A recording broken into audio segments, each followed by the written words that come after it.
আসসালামু আলাইকুম বন্ধুরা, আমরা আজকে নিয়ে আসলাম আরেকটি রেসিপি খুবই স্পেশাল ডিমের ঝাল কেক। আসলে এটা একটু বানানোটা ডিফারেন্ট, তো আপনারা এটার যে ইয়াটা আছে রেসিপির ডেসক্রিপশনটা একটু শুনে রাখেন। আমরা এটাতে ডিম দিয়েছি, গুঁড়া দুধ দিয়েছি, তারপর টক দই দিয়েছি, সাথে হলুদের গুঁড়া, মরিচের গুঁড়া, মাংসের মশলার গুঁড়া, তারপরে ধনিয়া পাতা, পেঁয়াজ কুচি, কাঁচামরিচ কুচি। আসলে আপনার ওই যে টক দইটা দেওয়ার কারণে কালারটা কিন্তু এরকম আসবে না, ফেটি কালার আসবে, কিন্তু কেকটা খুবই স্বাদের হবে, স্বাদযুক্ত এবং খুবই পুষ্টিকর, এবং এটা হলো স্বাস্থ্যসম্মত। আপনারা এরকম ঝাল কেক বানিয়ে খাবেন ডিম দিয়ে, পরিবারের সদস্য সবাইকে নিয়ে অবশ্য খাবেন।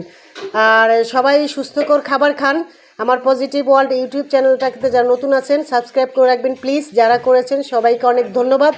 সবাই ভালো থাকেন, সুস্থ থাকেন এবং নিরাপদ জায়গায় থাকেন। আল্লাহ হাফিজ।